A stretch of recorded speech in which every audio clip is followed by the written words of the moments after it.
you just gonna ask what they order? You go, oh really? Where'd you move from? Like, be a human, have a conversation. That's all any of this is. Now, asking open-ended questions is so that your answer can be conversational. So many times guys will ask a question, they'll get an answer to the question, then they'll just ask another question. Like, the reason you want open-ended questions is for conversation. So have a dadgum conversation. Like, stop thinking about, I gotta get on this roof, I gotta get this inspection, doesn't have any damage, instead of thinking about all these things, just talk to somebody. First day driving? Sounds like my wife. And she got a new car? So, does all this make sense to everybody? So, what we're going to do now is we're going to go through it. So, we're all going to go through different parts of the process. And like I said, I absolutely hate role playing. I mean, two things, I'll be honest. Okay, so and this is, you're really going to be like, why do you do what you do then? If I'm you guys, I hate training and I hate role playing. Guess what I freaking do for a living, right? So as much as we hate training, when you're out there in it and there's something you don't know one day, you're like, man, I wish I got trained on this. So as much as everybody hates training, you always wish you got more. And then role playing. So the very first time that I tried role playing this with somebody, and they were pretending to be the homeowner, the door just kept getting shut in my face for like 30 minutes straight because I literally just went, like, put me in the real world, I'm fine. Put me in a classroom, I'm like, I become Rain Man, right? Yeah. Look at the person that trained you and shit, like, I don't know what you're Well, and that's the thing, because you're sitting here thinking, oh man, everybody knows what I should do and yada, yada, yada, right? But get over it. So, we're going to go round and round. And the way we're going to do this is we're going to start one thing, go to the next thing, go to the next thing. Because like I said, I want you guys to get comfortable through the authorization process. Okay? So, does everybody get the slap? Yeah. Make sense to everybody? We'll just leave it up for a minute. So, next, we're going to do the inspection. Okay? So, the slap has worked. It's gone well. Now they're telling you they can get up on the roof. What's rule number 1? Don't fall. Okay, this is before you actually get there. They told you you can get on the roof. Get all your proper equipment and everything out that you need. Close. Yep. Let them know exactly what you're doing. My guy. There we go. You need to just like yesterday, right? Let them know of your next steps. Act like you've been there before. And what do I mean? Here's what most guys do. You go around, you're knocking doors, you're doing whatever, you're trying all that you can to get someone to let you on their dadgum roof. So someone finally comes and they let you on their dadgum roof. And you just go, and you just jump on up there. And then you get up there and you're like, wait a second. Do they have any leaks? How long have they lived here? Were they even here when the storm happened? Who's your insurance company? Like, you have all these questions because as soon as they told you yes, you shut down and you took off. When they tell you yes, chill out. Act like you've been there before. Ask some questions. So what are some things that you want to know before you get on that roof? Okay? Well, you want to know if they know, how old is it? Okay? Now, typically speaking, most people are not going to know that answer. Or you may see one that has granule loss and you got fiberglass showing everywhere, what's that mean, Drew? There's been hell damage. Kinda. Old. Old. Oh, okay. Like if it's got granule loss like crazy and you see fiberglass everywhere, it's just old. So I've been on some roofs and again, when you've done it for a minute, you can tell. I can tell you how many roofs I've been on that I'm like, this, like I can see it from the street. Like this thing is 20 some years old. They're like, yeah, it's 5 years old. No, don't lie. Right. And sometimes they're lying, sometimes they just don't know. Or sometimes as you get older, what happens is time seems to go by more quickly. And you're like, oh my gosh, that was, and you'll learn. So that could just be the case as well. So some good things that you want to know, and what I'm going to give you, you don't have to have it, but it's extremely helpful before you start your inspection to have all these things. Okay. Next is know who their insurance is.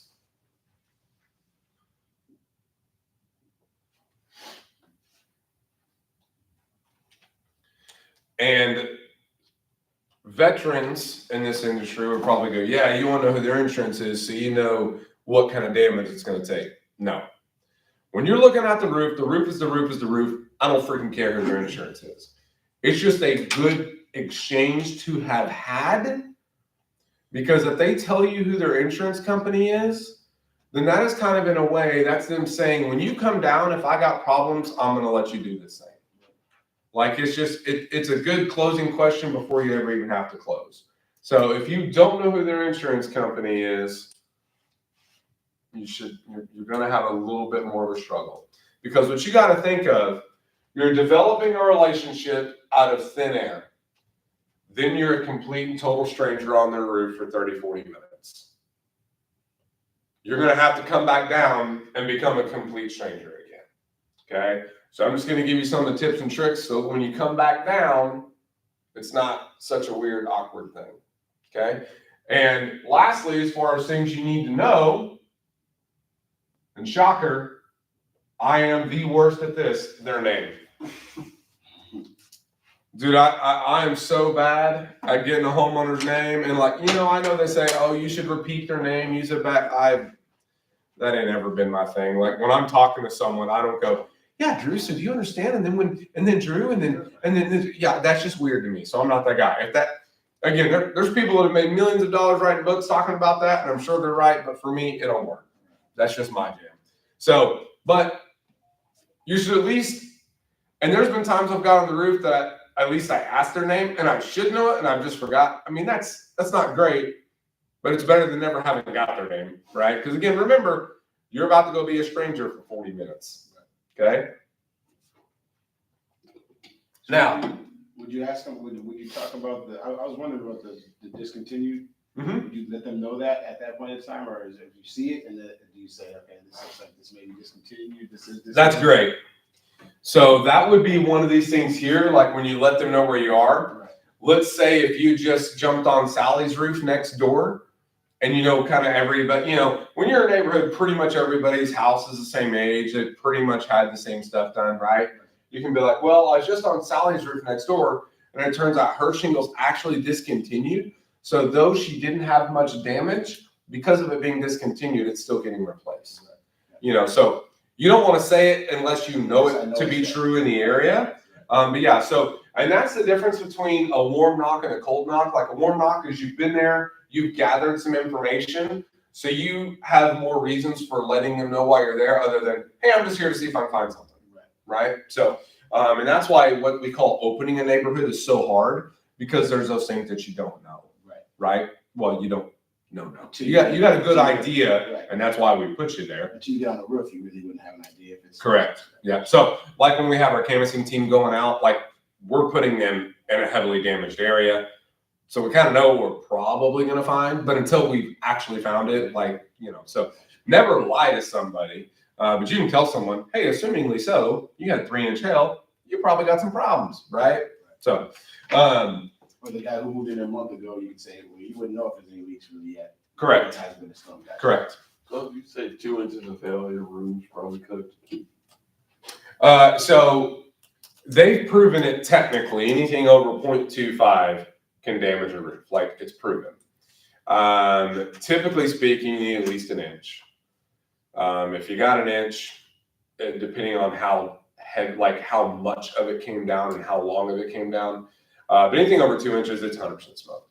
You're not taking 2-inch hail and living through it. Like, it's I think where I lived on like half an inch, my fucking moved to trade my wife's car. Like, you got hail damage. Yeah, a roof is a little bit tougher than most cars as far as, but then again, like, On a car, it's like visibly obvious. You can see it. You're right there, so on and so forth. And that's another thing. When you are doing your inspections, when you're walking around, if they got a car in the driveway and it's beat up to hell, that's collateral. Is it part of your claim? No, but just like you take pictures of gutters and things like that, right? Take pictures of that car. It'll help the insurance. Mhm. know that. Yeah, because remember, when it comes to a roof, everything is subjective. Okay. Now, you and me and the adjuster and everybody involved may know, but their job is to not pay, right? So you got to do everything you can to make that subjective knowledge is kind of like, again, looks like a duck, walks like a duck, talks like a duck, smells like a duck, it's a duck, right? So you just got to have that mentality about you. So before you go getting up on the roof, these are some questions that you should know just in general, right? Now, to your point, before you get up there, you need to tell them what you're going to do. So if you guys remember back on the day one, it's suspicious if you don't. Okay. So I'm going to give you guys a couple of things that I used to do that I think were real winners. But you're going to let them know, you're going to say, hey guys, so what I'm going to do is I'm going to treat this thing just like an adjuster does. Okay. So I'm not just going to be on your roof. I'm going to take a look around the entire property. By the way, is it okay if I get in your backyard? Cool. So I'm going to look around the entire property. I'm going to check your gutters, screens, and I'm not trying to look and be like, oh my gosh, you have to have this. It's just a matter of, it kind of helps prove the story with the insurance company. Again, I'm going to treat it just like they do. Once I'm done there, then I'm going to get up on the roof and I'm going to take a look at everything. I'm going to take a look at your complete roofing system. I'm not just going to look at the shingles. I'm going to check out your pipe jacks, your valleys, your flashings, chimneys. Like, I'm going to look over everything. I mean, you're doing me the respect of letting me up there. I'm going to treat it accordingly. Okay. And then when I'm done, I'm going to come down and I'm going to go over the photos with you. Whether it's good, bad, or otherwise, you're going to know what it is that's happening. This is going to take me about 30 to 40 minutes. Does that all sound good? Cool. Now, You have the time for that. real quick, here's my business card. I'm just some strange old boy that just knocked on your door. I want you to look us up, look me up while I'm up there, so that I'm just not some strange dude running around in your roof. And then also, like, where that's exceptionally good, if it's a wife and she's home alone, like, that gives them, hey, this is my information. So, like, if this goes bad, like, you can put this out to your Facebook group. Hey, something happens to me tomorrow, like, Marcus was here, you know what I mean? So, and you wouldn't do those things if you offered them the card, right? So it just takes away even things that they don't even know are inside their head. Because remember, Would we beat? Like if they looked us up, would we beat? Had this If they looked at first priority into my name, would like I'd be in the website or whatever? hopefully so. Okay. I mean, is that going to be the case tomorrow when you guys go out? No. But can you find plenty of reviews about Marcus? 100%. 100%. If you get reviews and they don't got your name on it, you suck. You never gave him your name. You suck. First priority. Yeah, just being honest, you suck, right? So, so again, don't, when this works really well for you, don't just celebrate and get there too soon. Hang around a minute. And just like for the rest of the process, just like you guys saw, you always need to let them know what happens next, okay? And letting them know what happens next means when you're walking around for 30, 40 minutes taking this inspection, taking 80 some photos, that it makes sense. Because again, if you're just talking to me, right, the bulldog, and you go, yeah, I'm just gonna take a look at your roof. And then you've been there for 30, 40 minutes and I see you taking pictures of down, and you're in my backyard, I'm like, bro, this has nothing to do with my roof. Like, it's actually gonna have a reverse effect. So you need to let me know what you're doing, okay? And the more you let them know when you come down, it's not so weird and awkward. And when you come down, like when I come down off of a roof, I kind of want to know that if they got damaged, they're ready to go to the next level. And that's what these things do, okay? Otherwise, you're going to come down and have to sell them all over again. When I come down, I just want to present. I don't want to sell. I just want to present. Make sense? Right. Okay. So, let's talk about the inspection itself, because I know we've hit it up and there's entire videos on it, but I just kind of want to hit you on some high points, okay? So pretend this is a home, it's just a square, right?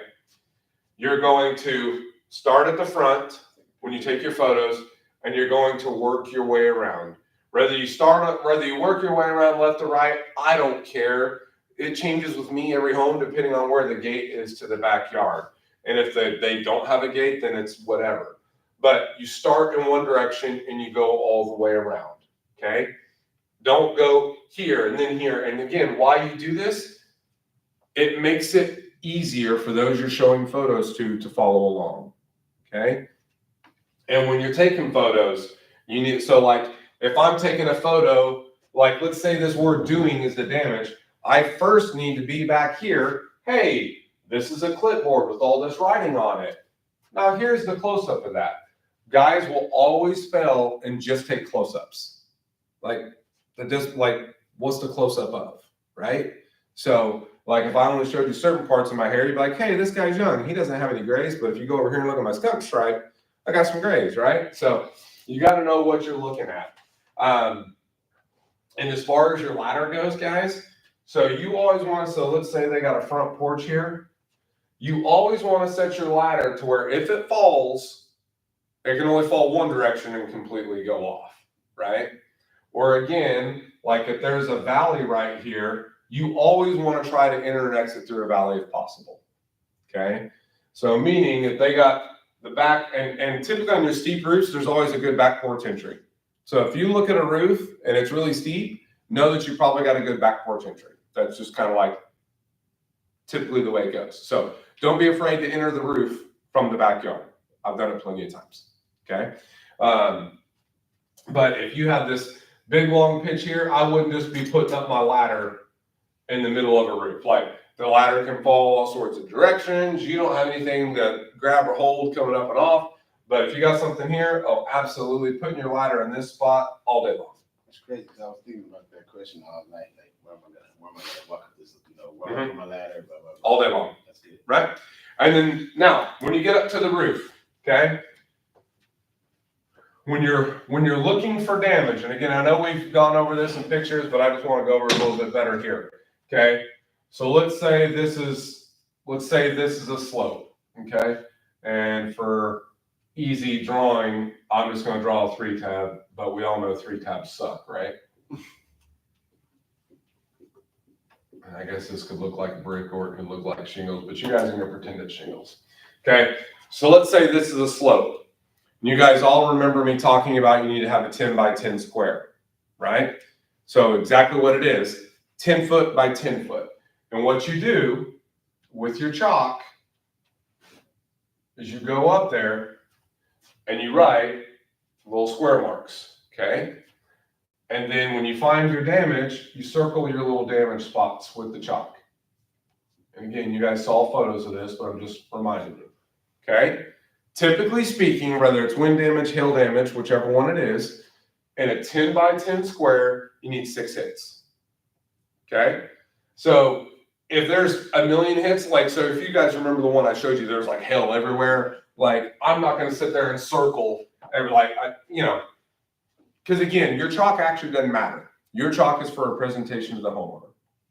And then also if you have to fight the insurance company later, it's those two things. So, but me personally, I'm never going to circle more than 10, right? And when you have those marks, remember, you need a front slope, a back slope, a left slope, and a right slope. Okay? Now, if they have like 3 different fronts, 3 different backs, it doesn't matter. You just need one of each. You need one in each direction. And each one has to have at least 6. Correct. Correct. Okay? Now, when you do this, so let's say this is the front slope. I'm going to put FS, and let's say right here, like I got 8 hits, I'm going to put hail plus 8. That's how many. That's how many. So when I'm taking my photos, I'm not going to take any of my photos until I've got it all marked up. Now, everybody get their own thing. Everybody do it their own way. Me personally, I take a tour around the house like I told you about, and then I'm going to get up top and I'm going to go through the top. Once I've gone through it, then I'm going to take my photos. Because for me personally, I may forget, where I'm at one way or the other, right? So I'm going to get all my marks done. And then that way, also, when I'm taking all my overviews, I've already got, like you can see in the photos, all the things I've chalked out, right?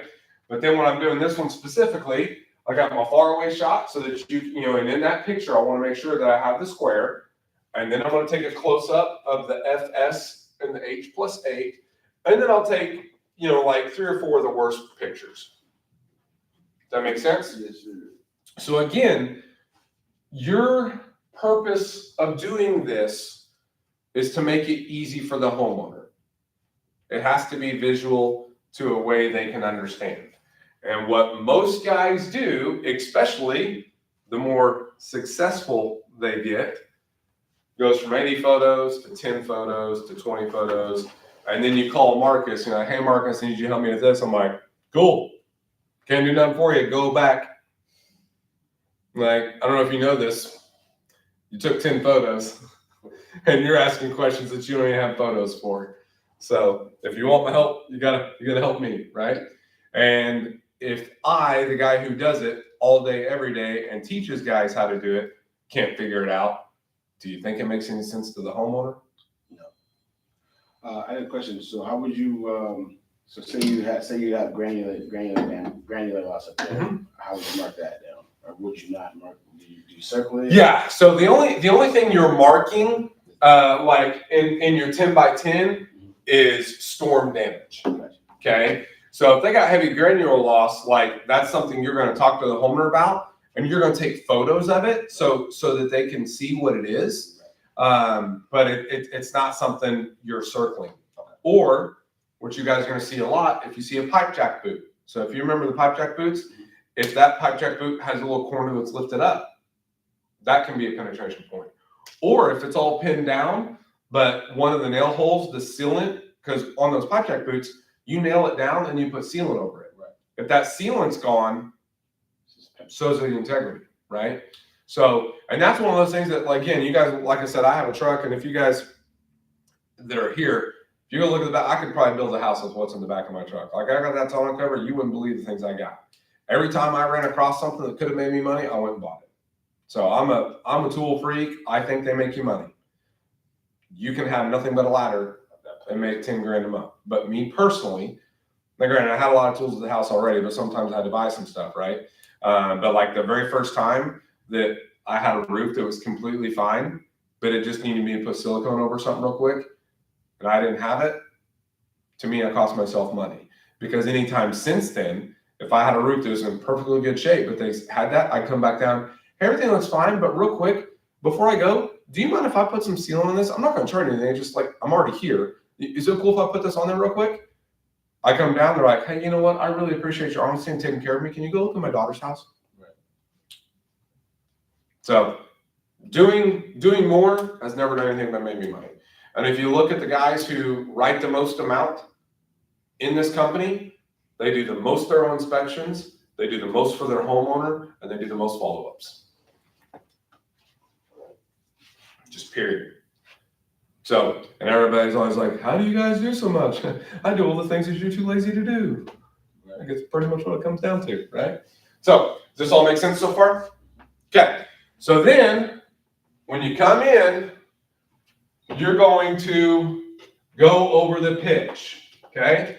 Now I'm gonna show you guys here in a little bit, I myself have a pitch book, okay? When you have something to show somebody, it becomes truthful. If you're just speaking words, they're always going to have that underlined, is this guy telling me the truth, right? So a pitch book, and here's my thing, this is something that I believe. Let's say you and me go out to a homeowner.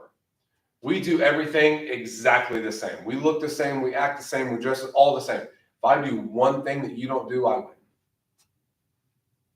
That's true. So I never want to not do a thing, right? So my pitch book, I'm going to have that hail diagram. Remember when I showed you guys the hail diagram, like the computerized version of what it does? It's going to have that. It's going to have some of my reviews. It's going to have my shingles. It's going to have all these things. I will be sending that out to you guys to have. Whether you put it together or not, it's on you.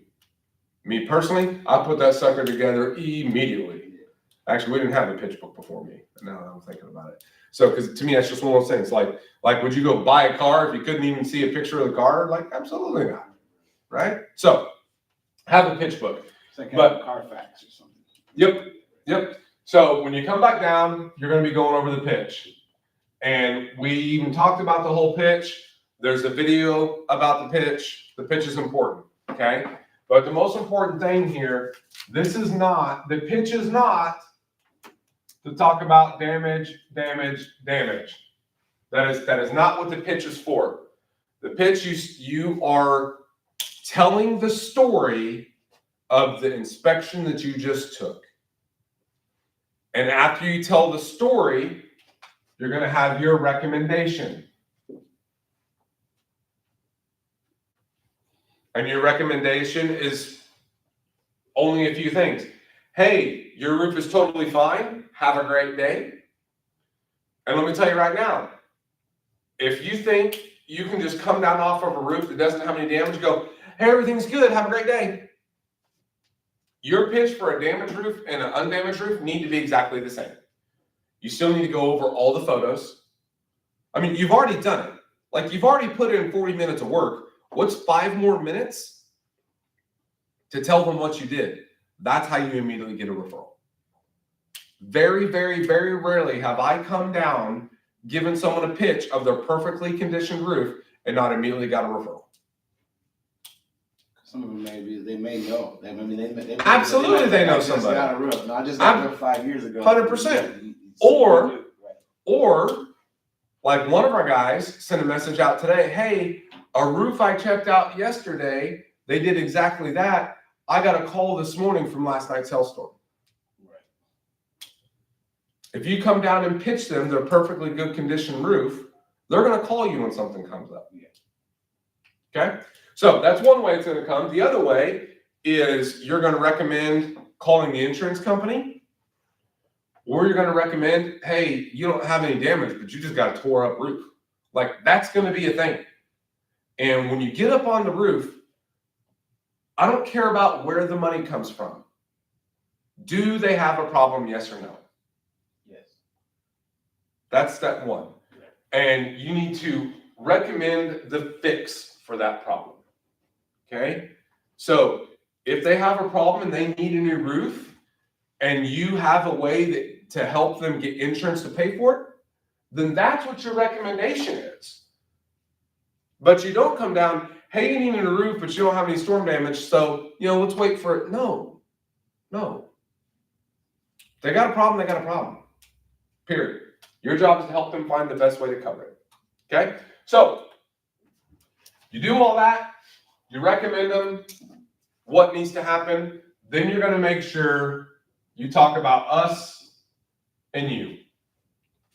And what is us and you? Hey, remember how I showed you here in this photo of your fascia, you don't have any drip edge? We install drip edge. Or you remember when I told you you have paper underlayment? We're going to use synthetic underlayment. We're going to get there. Yep, that's not just yet.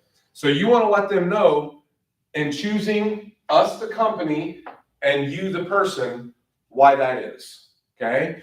And you need to do little highlights of both. Okay? Most people love to talk. Don't love to talk about them. They don't really care about you or your company. So a couple of highlights is things about us. We've been around for 14 years. Do you have any idea what the average roofing company lasts? In Oklahoma, 9 months. Wow. Oh yeah, there's a lot more storms here. Yeah. In Kansas, no, there's less. You guys don't get this says a tornado belt down here. Yes, there's one particular area, but the problem is because handling a tornado claim is different than handling a hail claim. And guys, a lot of guys think, hey, I was really good. I could sell a lot. This means I can just go run my own business. Nah, there's a big difference between selling and running a business. And a lot of guys are too stupid. So anyhow, but your average across the industry is 3 years. So the fact we've been around 14 years basically just means we ain't going nowhere. And then the big one, we are a master elite with GAF. which means we're in the top 1%. Not to say no one else is a master elite, but only 1% of contractors are master elite. Like, for example, do you have any idea how many roofers come in here and buy their product and they're willing to give us this room every week? Yeah, I've seen people, hundreds of people since you've been here going at it. Yeah. We're pretty salty, which means good. Okay. So you want to highlight the 14 years, you want to highlight the 1%, which again, all this is in your pitch book. And then you want to find something about our process and how we build roofs and how it benefits them.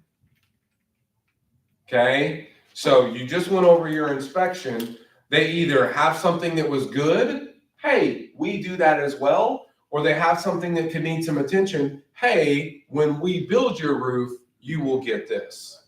Okay. And then it gets to be a little bit about you. And the cool part about you, you're like, there's nothing about me. I'm brand new. Absolutely. Absolutely. Because that means you don't have to know anything, but you'll get the answers.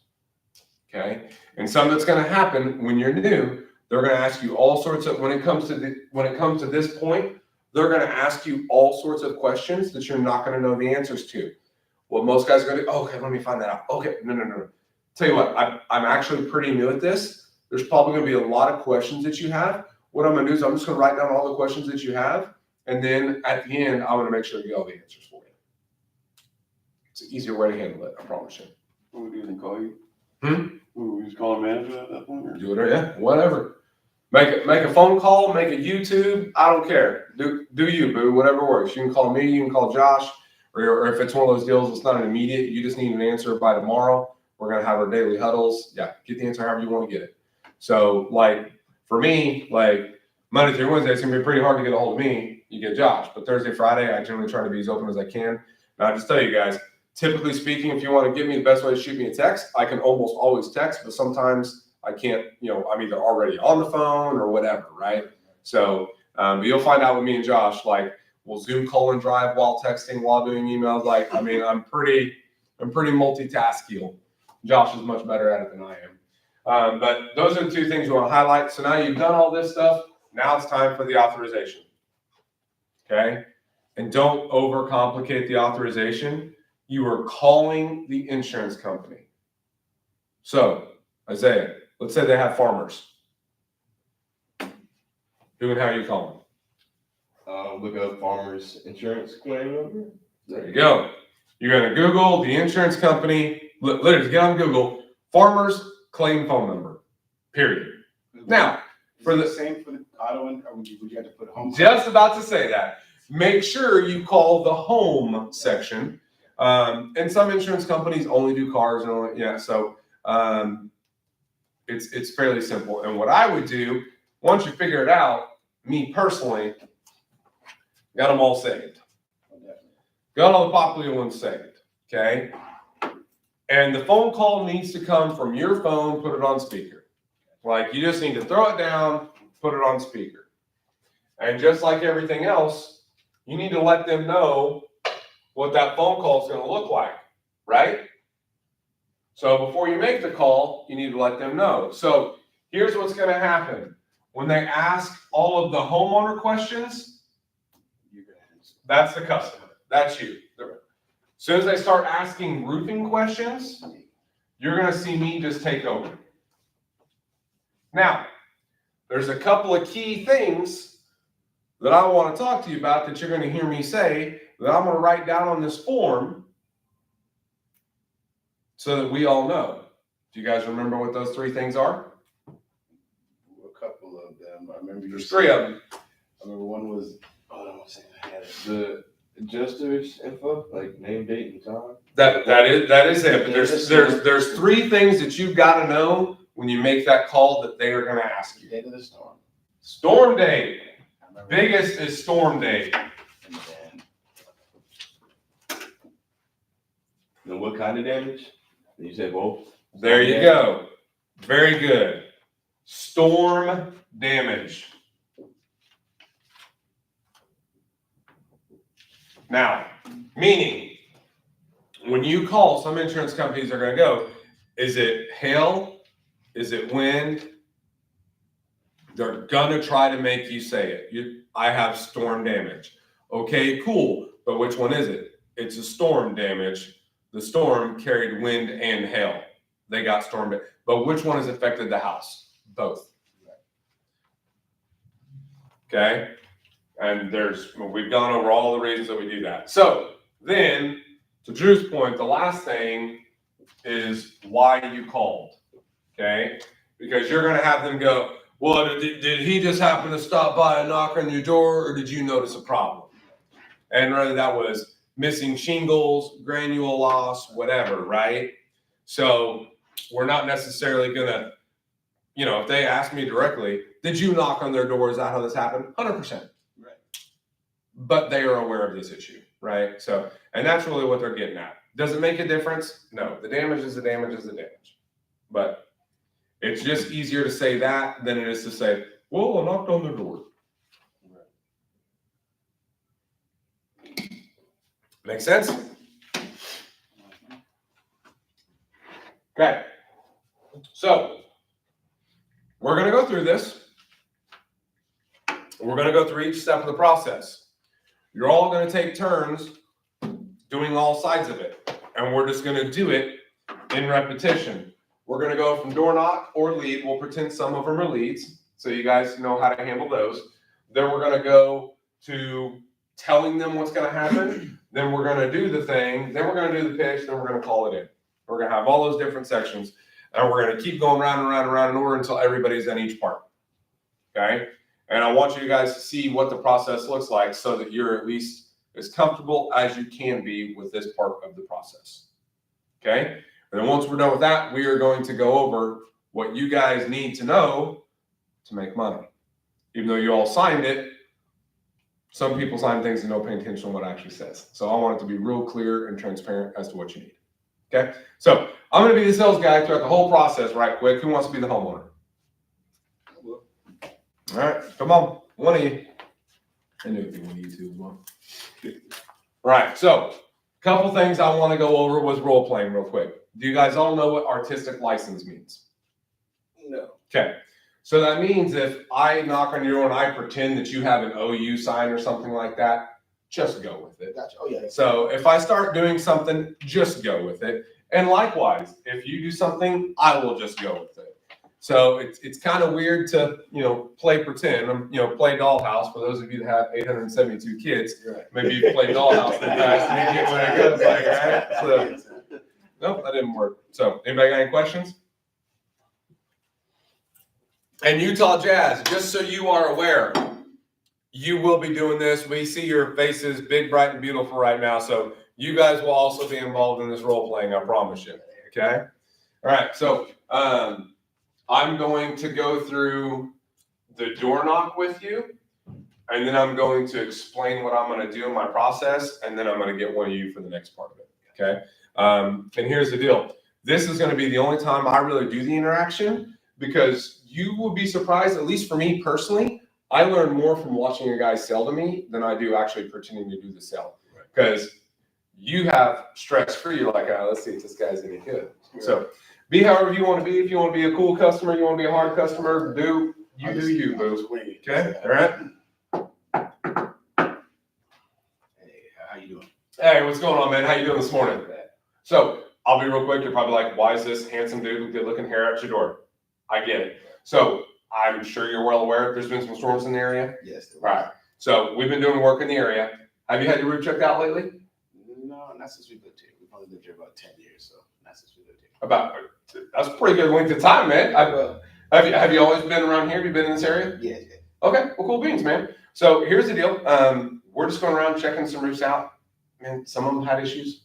Some of them haven't. Basically, what we do is we just get up, take a look, see if you even have any issues. Okay. And it goes one of two ways. Like, yes, you do, and we'll work through it, or no, you don't, and see you later. Yeah, I have no idea whether I do or not, so that probably Okay. be a good idea. Okay, easy enough. Have you seen any of the guys running around here at all? Actually, if you've seen a few the other day, I had to stop Okay. the dog from going after him, but yeah. Oh, what kind of dog we got? Pit bull. Okay, little pitty. He's in a cage. Right? All right. Dude, I've had 2 pitties. I love pitties, man. Chihuahuas now. That's my wife's thing. Don't judge me. He's cool though, man. Like, he's shredded though. He's like, Chihuahua I'm not a man. I'm sorry. I don't. It's so. Look, man, I'm the worst at this. I'm at Marcus. What's your name? Drew. Drew, man, absolute pleasure, man. So I tell you what I'm gonna do is I'm gonna treat this like an adjuster does. Okay, which who's your insurance company? Farmers. Farmers. Okay, so we work with farmers quite a bit. So I'm gonna treat it just like Farmers does. Okay. The reason being, if something comes up, neither one of us need to be in the dark. We want to actually know what's going on. Okay. So it's actually going to take me about 30 to 40 minutes. I'm going to take a look around the entire property, which, by the way, is it cool looking in your backyard? Yeah, the dog's in the house. All right, you got pity in. All right, it's cool. I mean, I'm cool with it, but I'm a Chihuahua man, right? All right, so You don't have to call Farmers for the we got two things going on now, right? It makes sense. So I'm gonna get around, man. I'm gonna take probably about 80 some photos, like in general. It's gonna take me a minute, right? So when I'm done, I'm gonna come down. I'm gonna go over all the photos with you, so that you're in full detail of what it is that I got going on, and we'll talk about what the next steps are, or if there is no steps, and you just have a great day. Sounds good. Cool beans. Sounds good. So one more thing, and I usually have a clipboard with me actually.